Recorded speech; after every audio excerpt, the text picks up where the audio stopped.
J'ai décidé de dissoudre l'Assemblée nationale. C'est de la poudre de perlimpinpin. Cet adversaire, c'est le monde de la finance. Et vous avez tout à fait raison, monsieur le Premier ministre. Je vous demande de vous arrêter.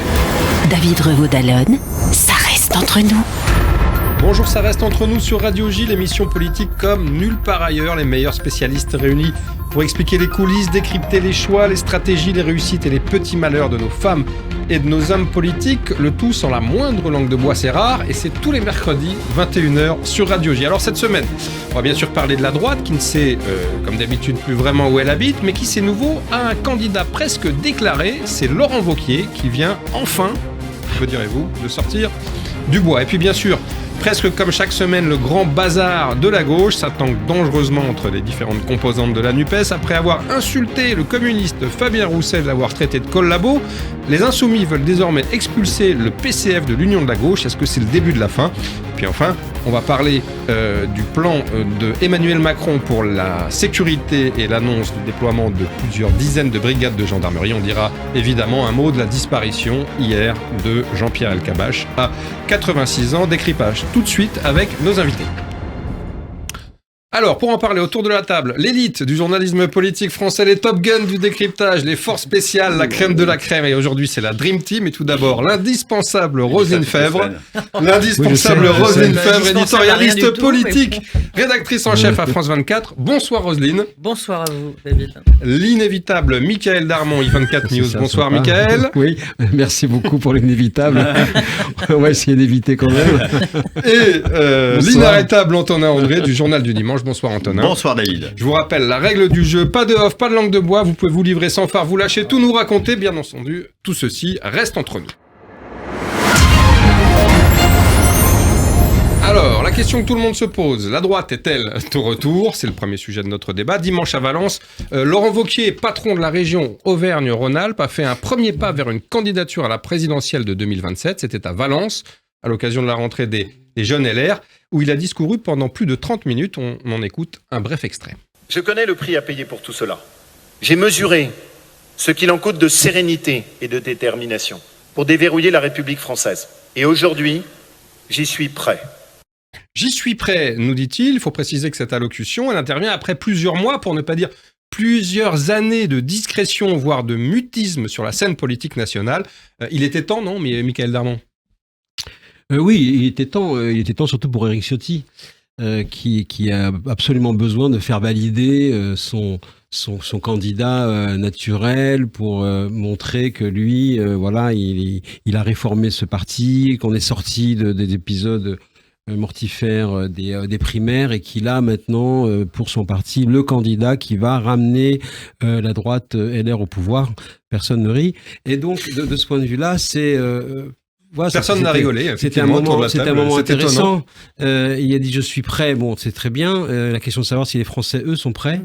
Ça, c'est pas encore gagné, étant donné les sondages qui sont ce qu'ils sont aujourd'hui. Il faut être lucide. Et qui sont pas puis, formidables la pour grande difficulté à mobiliser quand même, parce que c'était quand même à Valence, si je me souviens bien, c'est quand même pas loin de sa région, voire dans sa région. C'est dans sa région. 300 personnes ou 600 personnes, même, c'est pas énorme pour quelqu'un qui doit soulever les foules. Il avait déjà décidé, lorsqu'il avait fait son escalade annuelle au Mont-Beuvray, il avait choisi de ne pas parler. Mont-Mézinc. Pardon. Mont-Beuvray, c'est Arnaud Montebourg, c'est ça ? C'était absolument. Même c'est quelqu'un d'autre peut-être aussi. Mézinc, merci. Enfin, il avait surtout décidé de ne pas parler, ce qui est quand même étonnant pour quelqu'un qui veut être dans le débat. Donc, on est très, très, très, très loin de la fin de l'histoire. Et on verra si effectivement il arrive à galvaniser et à remporter tout cela. Alors, il n'a pas parlé, disiez-vous, Roselyne Febvre. Est-ce que ça a marché, la stratégie du silence, pour Laurent Wauquiez, ou est-ce qu'au contraire, il s'est fait complètement oublier ? Complètement. C'est-à-dire que... Mickaël disait on va voir la fin de l'histoire, mais c'est le début de l'histoire qui est important. C'est-à-dire que Laurent Wauquiez, vous faites un sondage dans la rue, je ne suis pas sûr que ça soulève des foules et que les gens sachent qui est Laurent Wauquiez. Alors la stratégie du silence, ça marche pour Marine Le Pen, qui a décidé de plus elle se tait, plus elle ramasse, dans le fond. Et Wauquiez, j'ai l'impression que c'est le contraire. La stratégie du silence, il dit rien, mais tout le monde s'en fout. Donc, il va quand même avoir... Alors, vous parliez de grimper le Mont, j'ai déjà Mézinc. Voilà. Alors bon, chacun veut imiter Mitterrand avec son solutré, mais avant de Ce grimper... n'est pas Mitterrand qui veut. N'est pas Mitterrand qui veut. Et il y aura un peu de boulot. D'abord, savoir qui est Laurent Wauquiez. Qu'est-ce qu'il a? Qu'est-ce qu'il veut? Est-ce qu'il suffit de dire je suis candidat, je suis prêt? Comme dit Mickaël, je suis pas sûr que ça soulève les foules. Et puis, alors on entend que David Lisnard aussi qui est prêt. Enfin, il y en a plein qui sont Oui, prêts. tous prêts. Alors, on va parler après des autres candidats, mais Nous aussi, on est prêts aussi.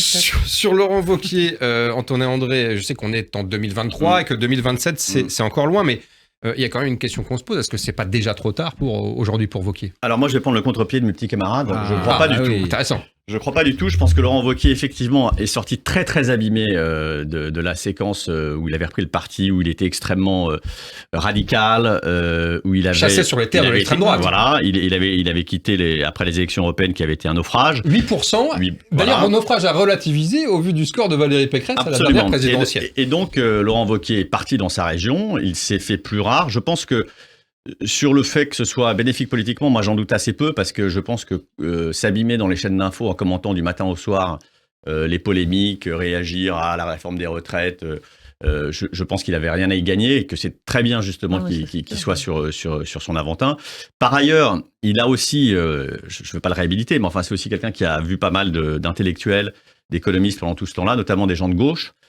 Comme je le racontais dans le JDD ce week-end, c'est-à-dire qu'il a vu Marcel Gauchet, il discute avec Arnaud Montebourg, il discute avec Manuel Valls, donc c'est quelqu'un qui est... Manuel Valls de gauche Non mais je plaisante, il est quand même de gauche. Donc il étoffe un peu sa pensée, il questionne surtout ses certitudes. Si tout ça va l'éclairer, Pourquoi Parce qu'il a bien compris que être candidat en 2027, et c'est très loin, vous disiez Roselyne, qui connaît Laurent Wauquiez, qui connaissait Emmanuel Macron avant son élection, personne. Donc ça, c'est pas un critère pour moi, si loin de l'échéance. Par ailleurs, il y a eu un bouger qu'il faut aussi observer. Laurent Wauquiez a déjeuné à l'Élysée cet été au mois de juillet. Laurent Wauquiez disait d'Emmanuel Macron que c'était un dictateur pendant la campagne présidentielle. Il fuyait absolument Emmanuel Macron. Et là, il est allé déjeuner à l'Élysée. Il a accepté qu'il y ait des photos qui sortent sur Twitter. Pourquoi ? Mais parce que Laurent Wauquiez, comme tous les autres qui sont sur la ligne de départ, savent que pour se faire élire, il faudra aller chercher les orphelins de Macron, notamment beaucoup de gens de droite qui sont partis chez Macron, notamment pour des raisons économiques, et que Macron disparu, il faudra récupérer ce pactole. Alors, ça veut dire qu'il va un peu modérer son discours. Exactement, ça veut dire que pour Wauquiez, il doit, sans quitter ses terres identitaires, il doit s'ouvrir à ce monde-là. Et le bouger qu'il a fait cet été est très intéressant, je trouve, très intelligent. J'ajouterai un dernier point qui, moi, me rend optimiste pour les Républicains, puisque tout le monde les voit enterrés, c'est le retour d'Emmanuelle Mignon, qui est l'ancienne directrice de cabinet de Nicolas Sarkozy. Chef de cabinet, je crois. Chef de cabinet, qui avait fait le programme économique de Sarkozy en 2007, qui est une femme remarquable, qui a une pensée économique extrêmement précise, qui a des convictions extrêmement fortes. Ultra-libérale, c'est d'ailleurs pour ça qu'elle était partie, parce qu'elle trouvait que Sarko n'était pas assez libéral dans sa politique. Trop défrichiste. Guénaud avait gagné, Mignon avait perdu. Mais le fait qu'elle revienne, et j'ai lu son interview dans le Figaro, j'ai trouvé ça très intéressant, parce que elle parle vraiment du fond, et je pense qu'elle a les moyens d'apporter en fait un programme, une doxa moderne, intéressante, entre le libéralisme justement et les questions de société, d'immigration et de sécurité, et que ça c'est un gage de solidité pour Wauquiez ou pour un autre, mais je trouve que cet alliage Wauquiez-Mignon est intéressant. Alors justement, sur le plan idéologique, vous dites que effectivement il se modère un petit peu. Quelle va être exactement son attitude en opposant face à Macron, eu égard à ce que vous nous dites, la visite à l'Élysée, etc. Il a dit qu'il n'était pas pour une motion de censure sur le budget. En revanche, il l'envisage sur le futur texte immigration. Je le cite, « Si ce texte devait heurter frontalement ce qui représente pour nous le cœur de l'intérêt national ». À quoi il joue, Michaël Darmon, là-dessus, Laurent Wauquiez ? Il joue à souffler le chaud et le froid, parce que là, effectivement, je partage pas l'analyse de mon excellent confrère, parce que effectivement, c'est pas tant de voir des intellectuels, c'est pas tant de parler de l'Élysée, de faire du bouger, des photos, c'est de poser des actes politiques, de pouvoir poser un corpus. Non, en 2024, Michaël. Certes, c'est en 2027, non, mais certes, l'élection. Pardon, la campagne. Vous n'allez pas porter un corpus de campagne présidentielle maintenant. Non, c'est pas une question. Non, mais c'est pas une question c'est pas une question de plan présidentiel. Nicolas Sarkozy, 5 ans avant son élection, posait des actes politiques tous les jours. Oui. Et c'était pas un programme présidentiel. Et Macron.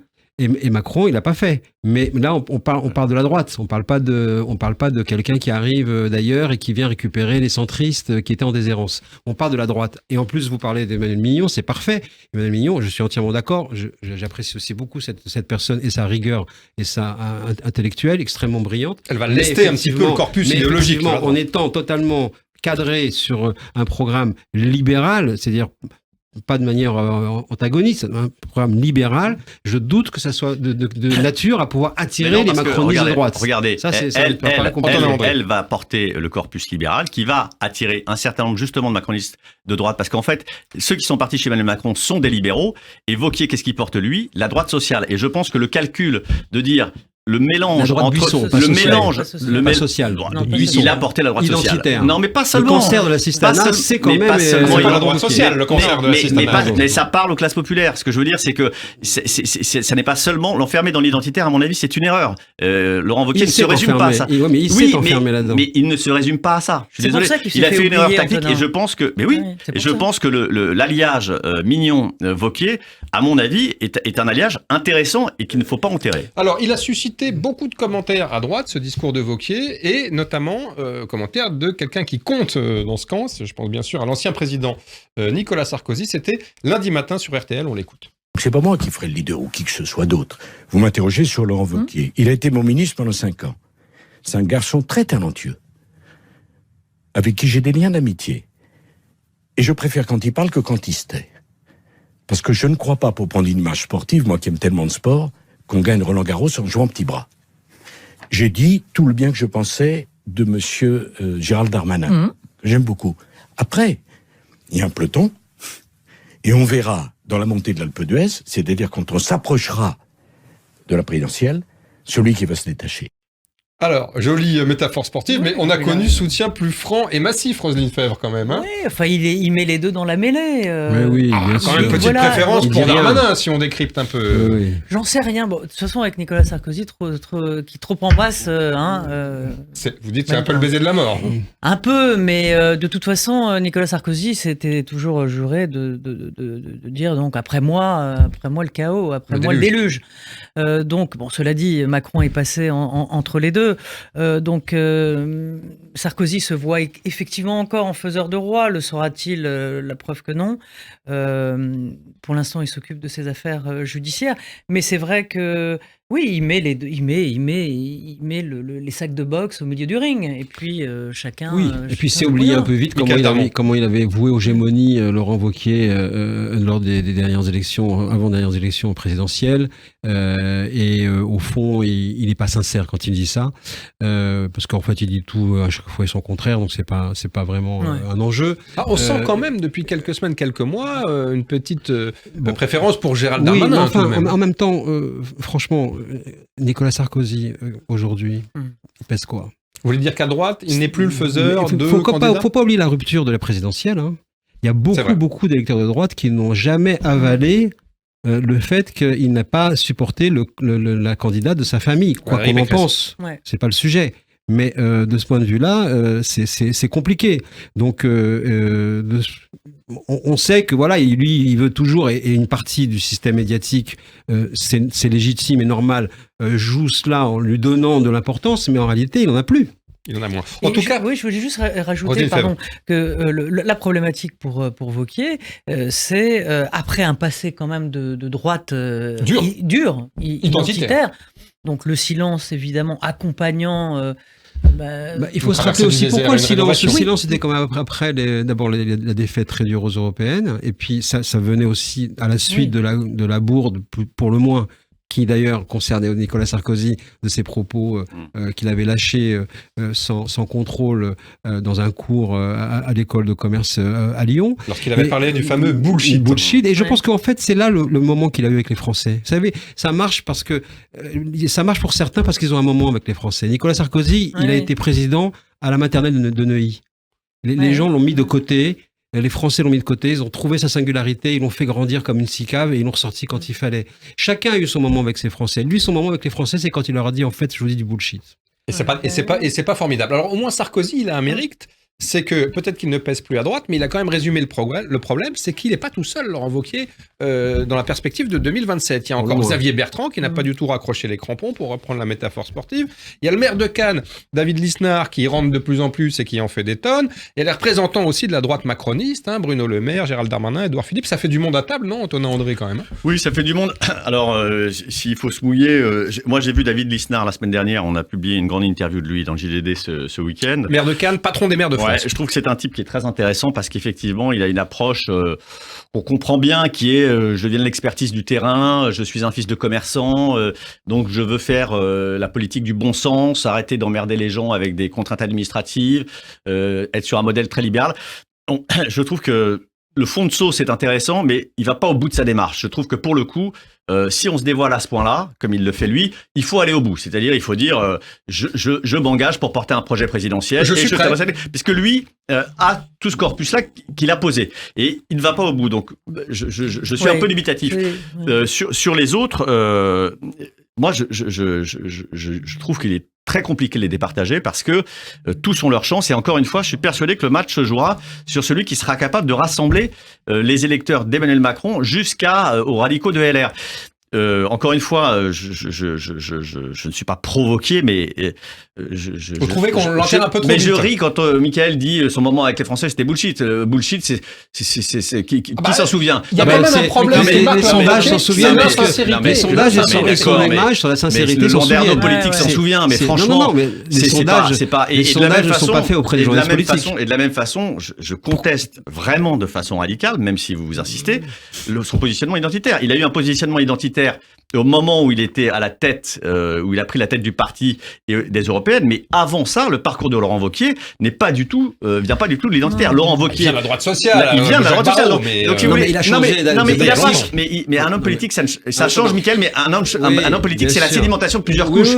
Je suis désolé, mais c'est très. Vous êtes trop bon expert pour savoir que la sédimentation de plusieurs couches fait un homme politique. C'est pas une question d'être expertise. Je termine juste pour répondre sur ce point parce que c'est vrai que comme ça reste entre nous. Je compte sur vous. On regarde aussi les mécaniques politiques. Il voulait absolument cranter, comme on dit, alors qu'il était effectivement dans la droite sociale et le côté bisounours et je vais en vélo et j'étais avec les chiffres le ciré rouge. Et tout ça c'était très bien, mais ça marchait pas. Il a rencontré Patrick Buisson qui lui a dit mais tu es du Puy-en-Velay, il faut faire l'identité et la culture française. Du jour où il a signé le contrat avec Patrick Buisson, il est devenu identitaire et il a fait le cancer de l'assistanat. Donc on est quand même dans des démarches où on essaie d'aller récupérer le fichier clientèle qui marche le plus et force est de constater qu'il y a des Français, beaucoup d'ailleurs, on le voit, des médias d'ailleurs ont des audiences pour ça, qui répondent à ces idées. Mais de ce point de vue-là, il est dans ce créneau. Et ce créneau, à mon sens, n'a pas vocation à rassembler. Mais il y a aussi quelque chose qu'on ne voit pas, c'était Sarko qui disait ça, la victoire va à celui qui le veut plus. C'est-à-dire celui qui a le plus faim. Qui va la chercher avec les dents, comme il parlait de la croissance. Le plus. Et c'est vrai. Prenez l'exemple d'Alain Juppé. Alain Juppé, c'est le parfait grand homme d'État. Hein. Mais Juppé, il ne savait pas mordre dans la chair. Il savait jouer au beer pong, souvenez-vous, pour sa campagne des primaires. Ça l'emmerdait d'aller serrer des mains le week-end à Trifouilly-les-Oies au banquet de l'UMP ou de je ne sais où. De mettre les pieds dans la boue, de boire un coup au comptoir avec les électeurs, etc.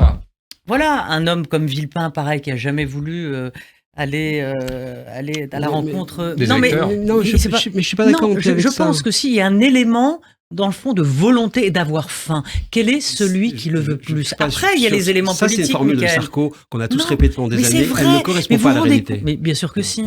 La question de la volonté et de la détermination politique est quand même fondamentale. Qu'est-ce qu'on propose aux Français? Pourquoi Sarkozy a gagné? Parce qu'il fait sur une même pièce les heures défiscalisées et vous n'avez pas encore eu son programme, Michael. Non, mais je parle de Sarkozy là. Ah, oui. Je dis la campagne parfaite, la campagne chimiquement pure, c'était celle de 2007. Pourquoi? Parce qu'il propose à la même catégorie sociale, socio-professionnelle, les heures défiscalisées et l'immigration. Non mais là je vous parle d'appétit. Bon appétit. Bon appétit. Il faut retrouver effectivement celui qui sera capable de retrouver cette formule chimiquement pure. Merci pour ces explications. On se retrouve très vite pour la suite des opérations et le grand balagan à gauche. À tout de suite.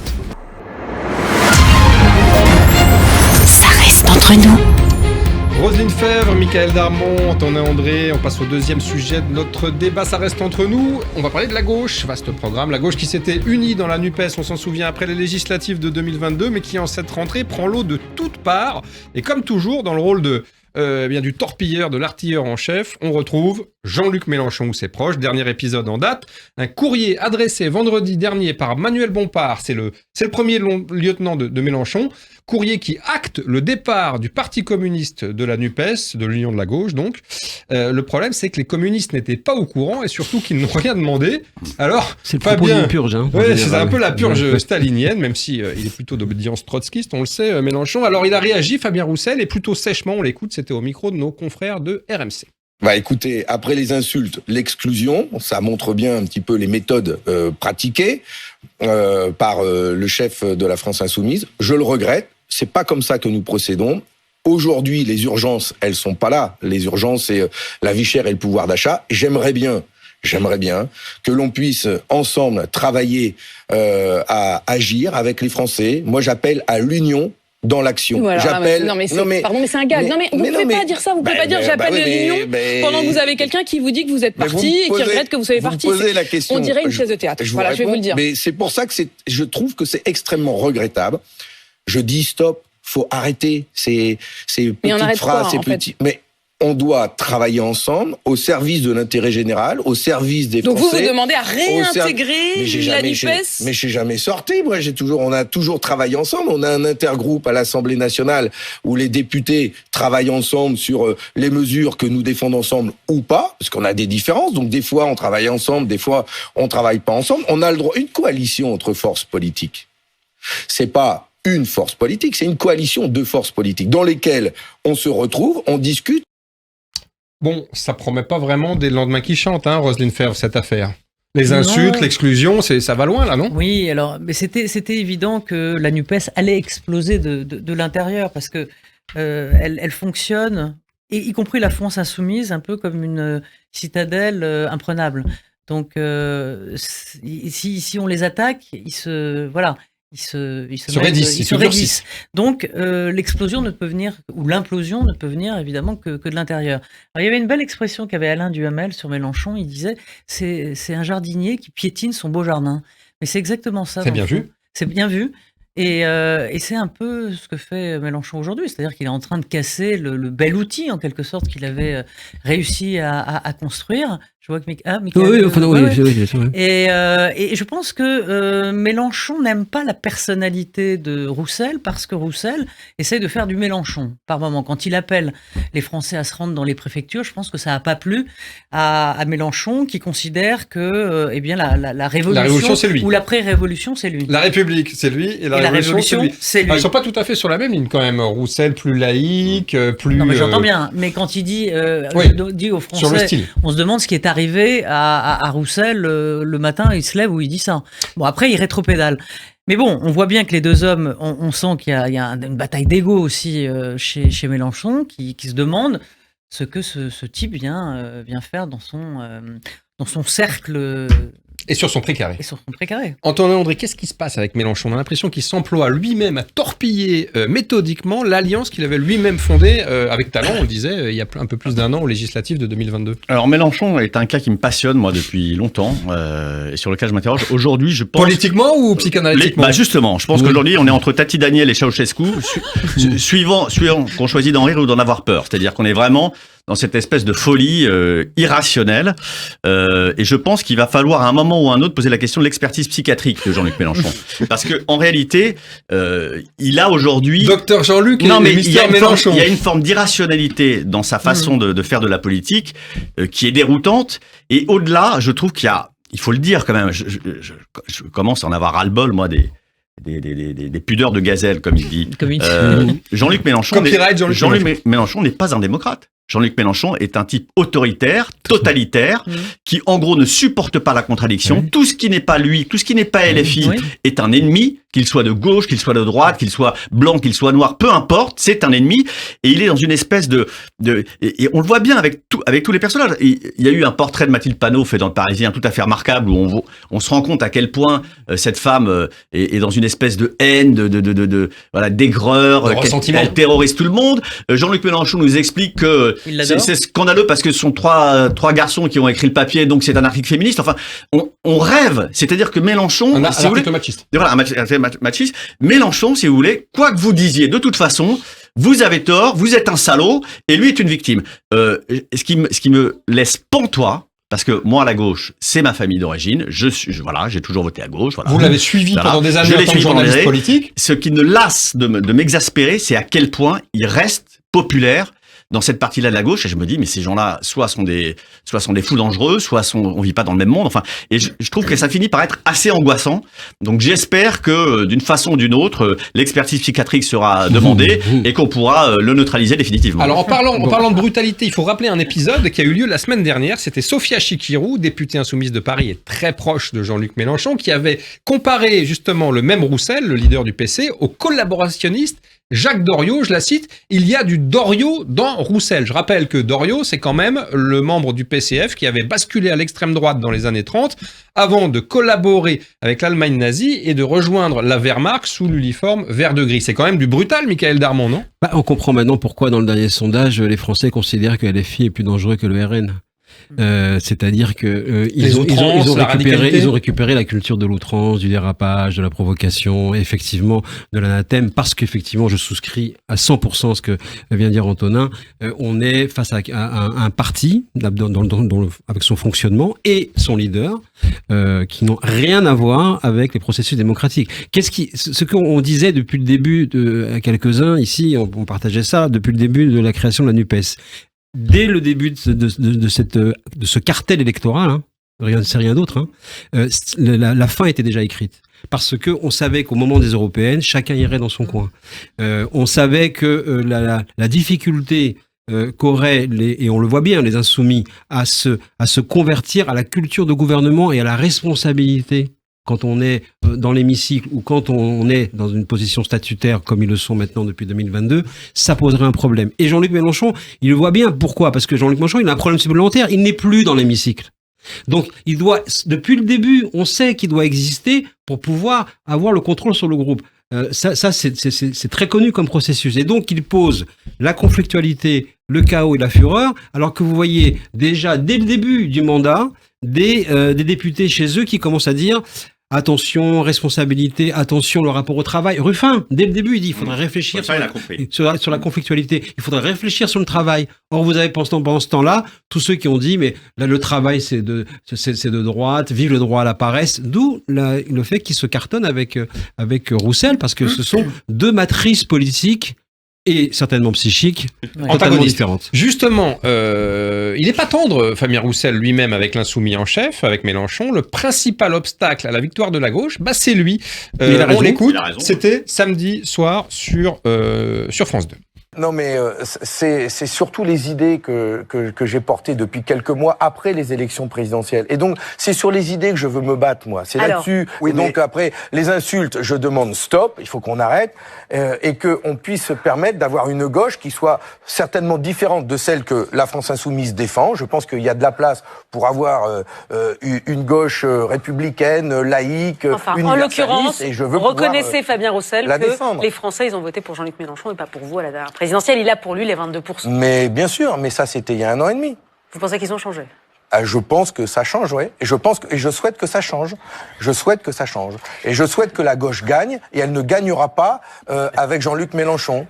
La gauche ne gagnera pas avec Jean-Luc Mélenchon. C'est vrai ça, Mélenchon, c'est l'obstacle à la victoire. C'est quand même lui, comme le rappelait Léa Salamé, qui a quand même fait les 2 meilleurs scores et les 2 meilleures campagnes, quoi qu'on pense de ses positions, lors des dernières présidentielles. C'est ce que disait Antonin tout à l'heure. D'abord, il y a de l'eau qui a coulé sous les ponts, et la radicalité de Mélenchon frise à pas la psychose, mais à quelque chose de complètement psychiatrique, enfin de la névrose plutôt, pardon. Bon, en même temps, il est une forme de névrose. C'est une approche historique et politique de sa part. Il a toujours considéré que la social-démocratie était à détruire. Il a sauf quand il était avec Michel Rocard, sénateur, plus jeune sénateur sous la 5e République. Il était rocardien. Je parle depuis qu'il est devenu, qu'il est sorti de ce système, justement. Devenu Méluche. Vous savez, c'est toujours pareil, quand on est frustré, qu'on sort du système, on s'invente c'est ça le propre de l'idéologie, on s'invente une théorie qu'on va vouloir confirmer pour pouvoir valider son propre comportement. Donc de ce point de vue-là, il est dans une logique de destruction du système, on va dire, de responsabilité gouvernementale, parce que il est dehors. et qu'il ne peut valider que ce mode de fonctionnement. Néanmoins, moi, j'adhère à tout ce que dit Fabien Roussel. Et d'ailleurs, je conteste fermement l'idée de qualifier Jean-Luc Mélenchon d'homme de gauche. Jean-Luc Mélenchon n'est plus un homme de gauche. Jean-Luc Mélenchon... Il n'est pas à droite, quand même. Jean-Luc Mélenchon est un populiste, Absolument. et je pense qu'il est plus proche lui-même de Doriot, si je peux me permettre, que ne l'était Roussel. Sur l'immigration, Jean-Luc Mélenchon, qu'est-ce qu'il a fait en 2017 ?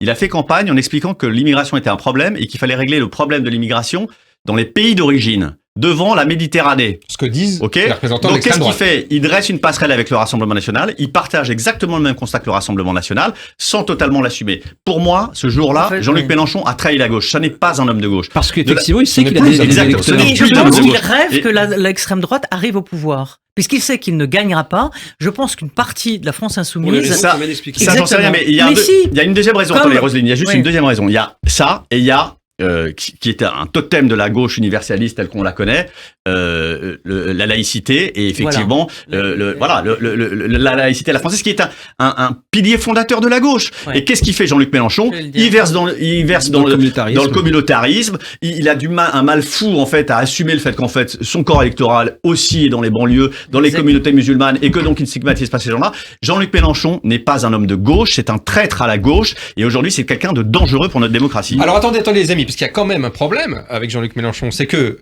il sort un nouveau livre au titre prémonitoire, Faites mieux, je cite, c'est ce qu'il avait dit lors de la soirée présidentielle. Justement, dans les sondages, il fait quand même le break avec tous ses concurrents de gauche. Un sondage Harris Interactive vient de le situer entre 16 et 17 au premier tour, 17%. C'est-à-dire que lui, vous parliez de Marine Le Pen, lui serait au deuxième tour contre Le Pen dans toutes les configurations, sauf si le candidat de la Macronie, c'est Édouard Philippe. Qui peut faire mieux que Jean-Luc Mélenchon dans les urnes, compte tenu de tout ce qui vient d'être dit, Michael Darmon ? Parce on va reprendre effectivement ce qu'on dit et ce qu'on dira jusqu'en 2026. On est très loin encore de l'élection présidentielle. Et, oui, mais on dit ça à chaque fois, et à chaque fois, il fait des bonnes campagnes. Oui, enfin, il fait des bonnes campagnes, vous avez dit le mot. Après, on va pas non plus se gloser en général en permanence les 22%. Il faut faire 50% plus 1, d'accord ? Donc, c'est pas, on est loin du compte.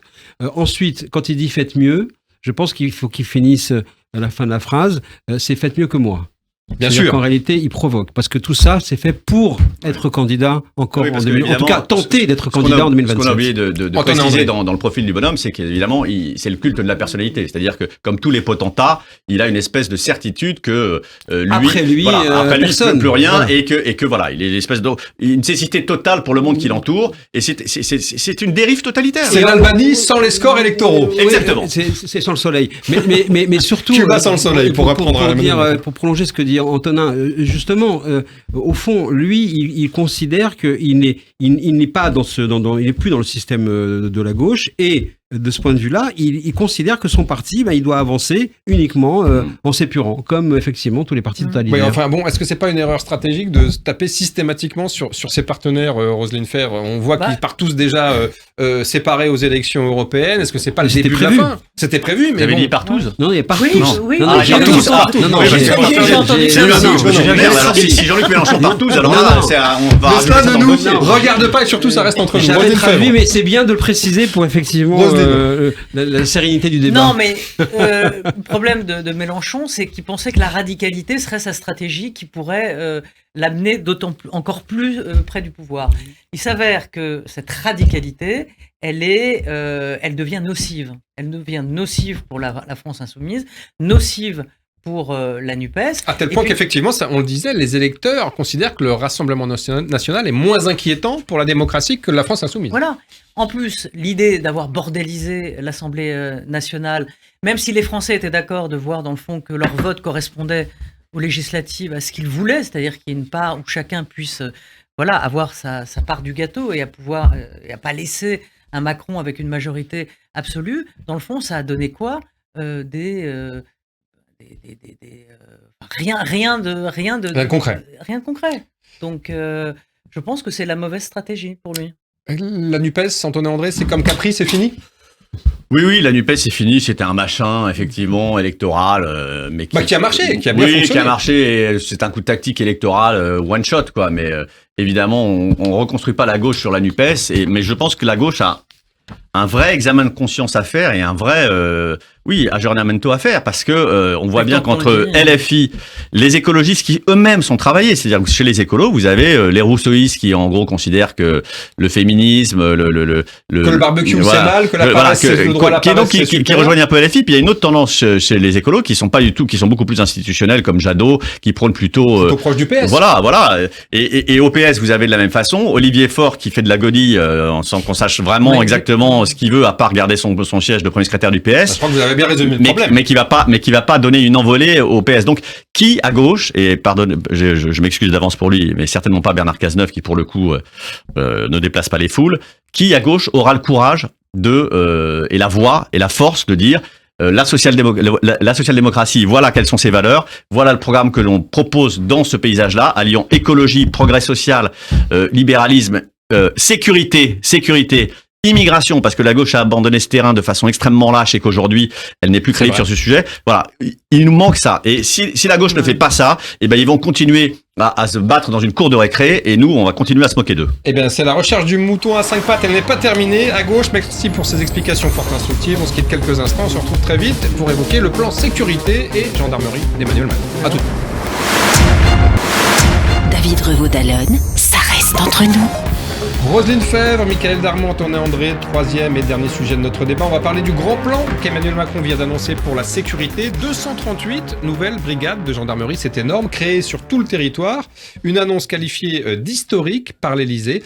Alors, c'était une promesse de campagne, il faut le rappeler, du candidat Macron en 2022, remettre plus de bleu sur la voie publique. Pourquoi il met le paquet? Pourquoi il choisit ce moment pour mettre le paquet sur la sécurité, le chef de l'État Antonin André? Il sent que c'est un secteur sur lequel il est fragile. Alors, c'est un secteur sur lequel il n'a jamais vraiment été à l'aise et où on a toujours senti qu'il avait une difficulté, disons, à porter le sujet de façon extrêmement véhémente. On se souvient de Gérard Collomb qui était parti en expliquant que on était dans une espèce de cécité sur la montée de l'insécurité et sur la mise sous coupe des quartiers. Donc c'est un peu une difficulté pour Emmanuel Macron.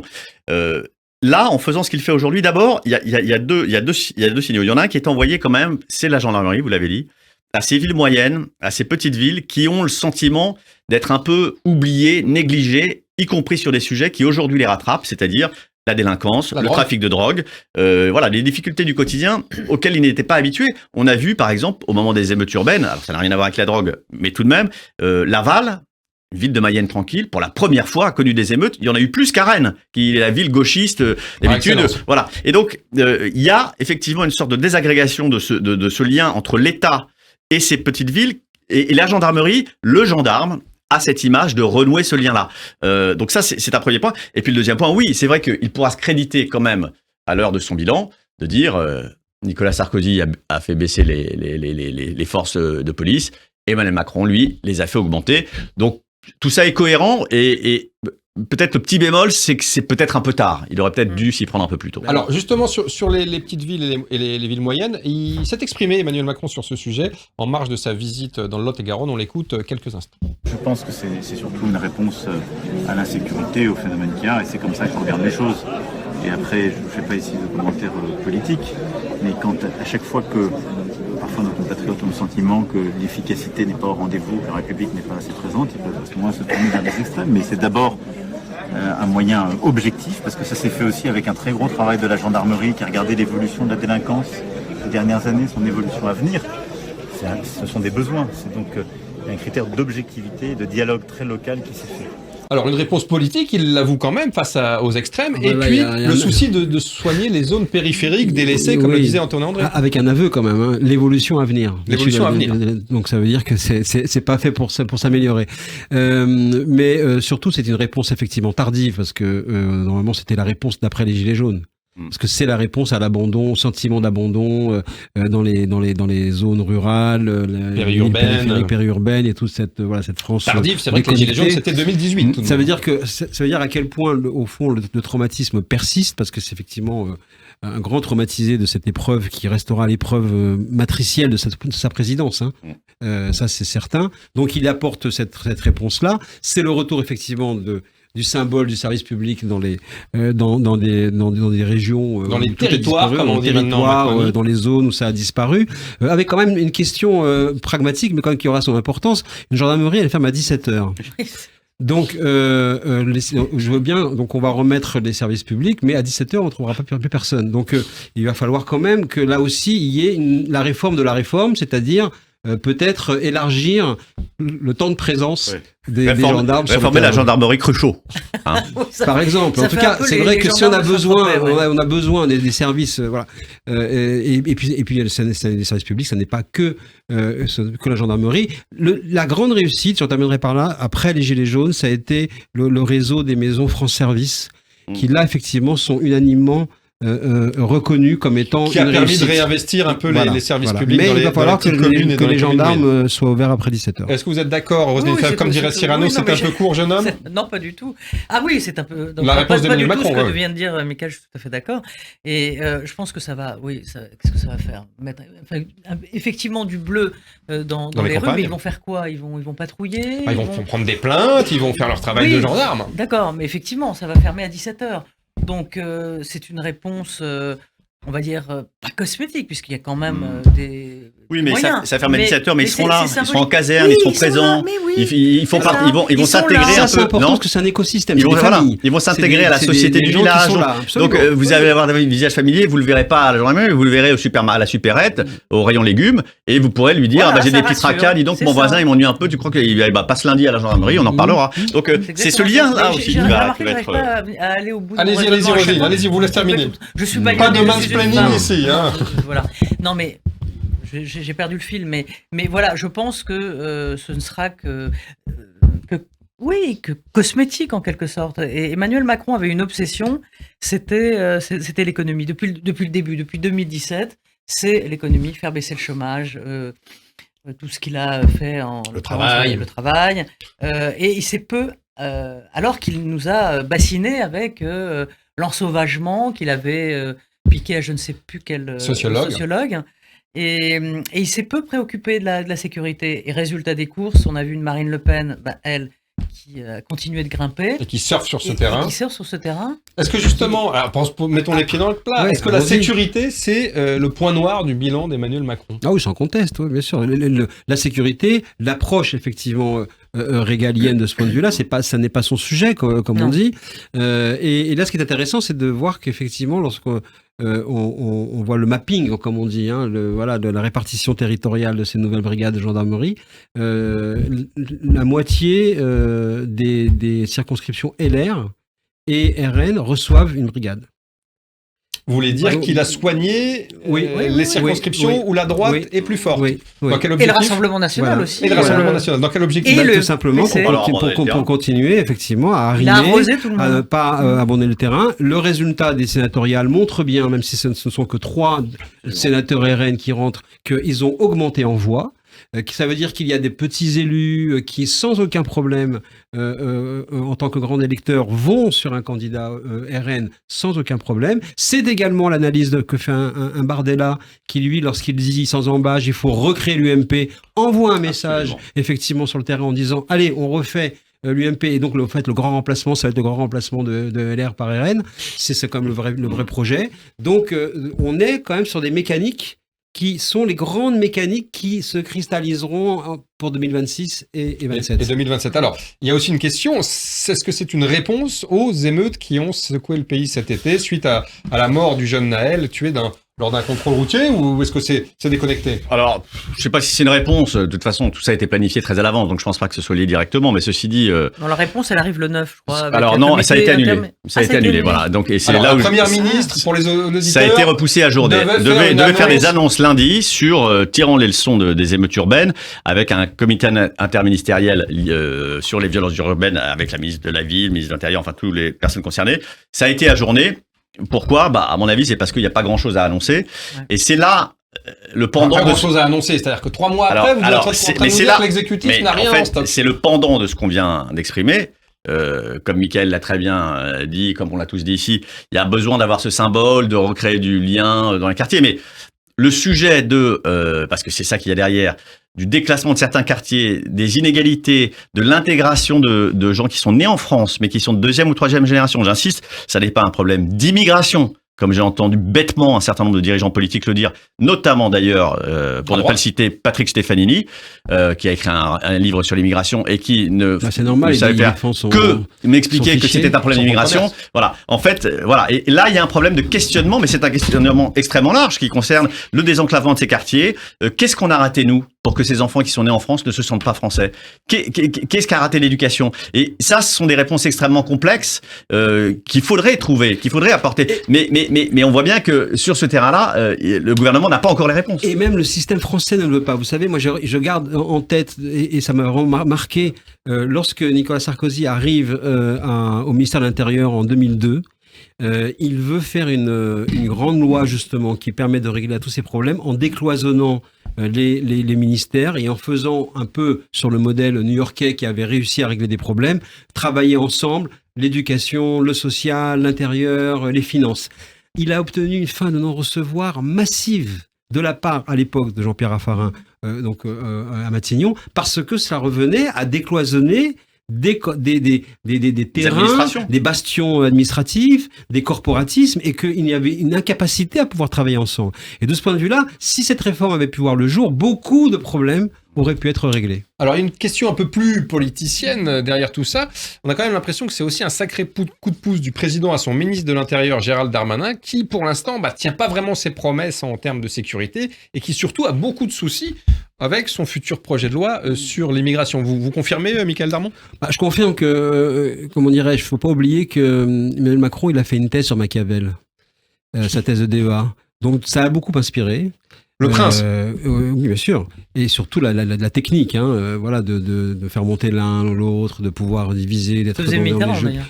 Oui, mais disons que lui, il se réfère plutôt à son travail qu'il a dans son tiroir et il a fait un mémoire là-dessus. Et donc, il reste dans cette logique de je fais monter l'un, je fais monter l'autre. Il avait fortement encouragé, après la déception de la non-nomination à Matignon, à s'exprimer. À l'été dernier. Il fait Tourcoing et au dernier moment, il dit à Elisabeth Borne, va pilonner Tourcoing. Donc, on est quand même, on est quand même dans cette logique-là parce que je pense que Emmanuel Macron, on a beaucoup dit qu'il était le premier d'un monde nouveau. Moi, j'ai toujours dit qu'il était le dernier d'un monde ancien. Et en fait, en réalité, il applique le même principe, c'est-à-dire après moi le déluge. Alors, pour terminer, on va évoquer la tragique disparition d'un monument du journalisme français. Je pense bien sûr à Jean-Pierre Elkabbach, dont on a appris le décès hier à 86 ans. Il avait fait des interviews rugueuses, des personnalités politiques et des formules chocs, sa marque de fabrique. Il se trouve que vous l'avez tous trois assez bien connu dans le cadre de vos fonctions respectives. J'aimerais avoir votre avis, votre sentiment sur la trace que Jean-Pierre Elkabbach laisse aujourd'hui dans le journalisme et plus largement sur le commentaire et l'analyse politique en France. Roselyne Febvre. Bien sûr, il était fin comme une pointe. Et surtout, il ciselait ses questions, on l'a dit, redit, les premières, mais à la fois, il alliait cette finesse, ce pointillisme presque, comme des peintres, et à la fois ce côté quand même un peu pas très conventionnel, c'est-à-dire il se permettait des choses très originales, notamment peut-être à la fin de sa carrière quand même plus qu'au début, quand il se faisait rabrouer par Marchais ou d'autres. Mais voilà, c'est ça. Moi, c'est ce que j'aimais chez lui, c'est l'anecdote du mur là avec la fameuse anecdote du mur. Elle est géniale. Et donc, il avait réussi à ciseler ça. Écouter ses interviews était juste un plaisir.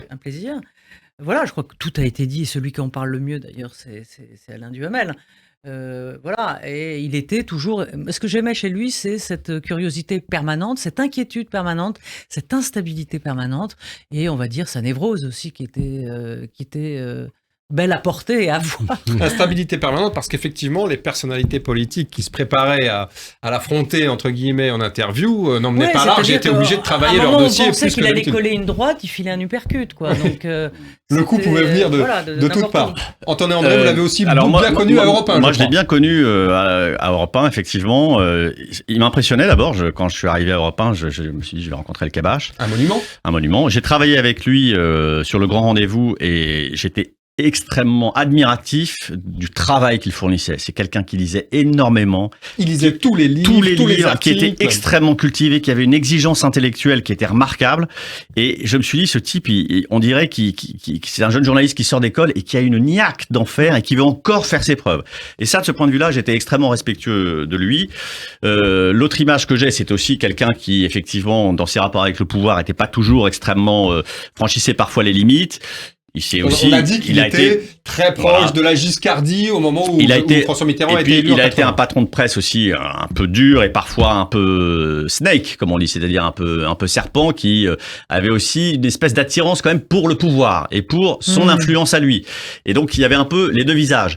Et la dernière chose il y a deux dernières choses que je voudrais dire. Moi, je trouve que c'est le meilleur intervieweur effectivement politique que j'ai jamais vu. Le meilleur de tous. Le meilleur. Pour moi, le meilleur. C'est vraiment le meilleur. Ce qu'il a fait avec François Mitterrand à la fin de sa vie, ce document absolument exceptionnel. Qui d'autre qu'un type comme El Kabbach pouvait faire ça? Et pourquoi? Document, pour les auditeurs, une grande interview. 94, dernière année de mandat de Mitterrand. Heures, dans laquelle Mitterrand se confie sur beaucoup d'épisodes de sa carrière, notamment la collaboration. Alors qu'il se fait virer au moment. Et en fait, la clé de tout ça, c'est en écoutant Alain Duhamel hier soir, qui était sur BFM TV, que j'ai trouvé la clé. Alain Duhamel dit Jean-Pierre El Kabbach avait en lui une tristesse infinie, une blessure infinie. La mort du père. Et voilà, la mort du père. Et donc, il y avait quelque chose chez lui. La mort du père qui était décédé en priant à la synagogue en Algérie Algérie alors qu'il était jeune. Et donc c'est quelqu'un qui a quand même un sens aigu de la douleur et du lien entre sa vie intime et la vie politique, et ça l'a marqué au fer rouge. Et je me suis dit, en fait, sa rencontre avec Mitterrand, c'est ça leur point commun. Et c'est pour ça que Mitterrand, El Kabbach était le seul à qui Mitterrand a pu se livrer de cette façon-là.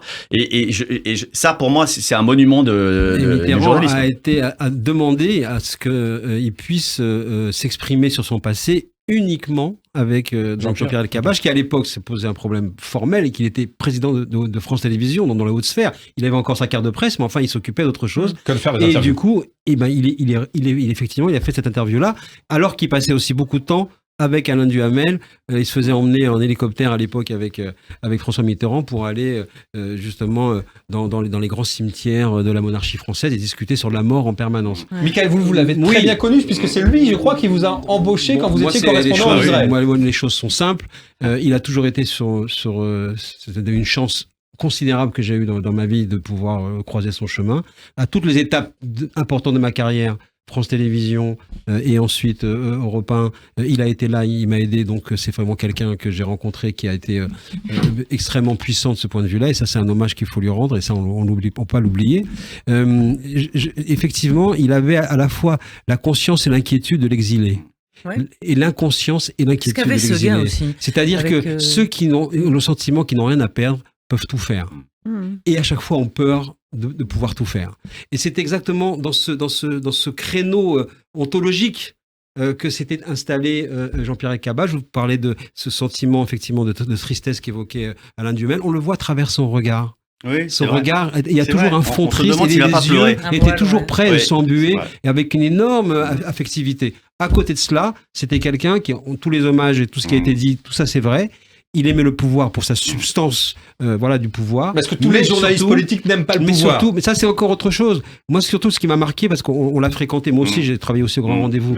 C'était avant vous, d'ailleurs. Absolument, pendant des années. Eh bien, je me suis aperçu à quel point il était, au fond, un passionné d'innovation, de nouveauté. La seule phrase, d'ailleurs, il disait jamais allô au téléphone. Il disait quoi de neuf. Il commençait toutes les conversations au téléphone par quoi de neuf. Droit au but. Et surtout, quoi de neuf? Qu'est-ce qu'il y a de neuf? Comment innover? Comment on va faire quelque chose de nouveau? Qu'est-ce qu'il y a de nouveau? Et ça dépassait le champ du journalisme politique. Parce que c'était à la fois dans le domaine scientifique, il soutenait les chercheurs, et puis évidemment dans la littérature. 3000 écrivains interviewés tout au long des années de Médicis. C'est absolument considérable. Et donc un immense lecteur qui regrettait de ne pas écrire, mais il considérait qu'à la maison, il y avait une personne qui écrivait, c'était sa femme. Et puis on l'a beaucoup comparé à Molière en disant qu'il ne lâcherait jamais la scène et qu'il voulait justement mourir sur scène, qui voulait aller au bout. Il a renversé l'adage. Le journalisme mène à tout à condition d'y rester. Eh bien, merci à tous les trois pour vos infos, explications lumineuses, vos éclairages et cet hommage à ce monument du journalisme français qui était Jean-Pierre Elkabbach. Nous savons tout du retour de Laurent Wauquiez, de la compétition à droite, du grand balagan à gauche et de la grande offensive de Macron sur la sécurité. On se retrouve la semaine prochaine en compagnie des meilleurs décrypteurs de la politique. D'ici là, je compte sur vous et votre discrétion. Tout ce qui est à Radio J reste à Radio J. Tout ceci reste entre nous. Excellente soirée et à bientôt.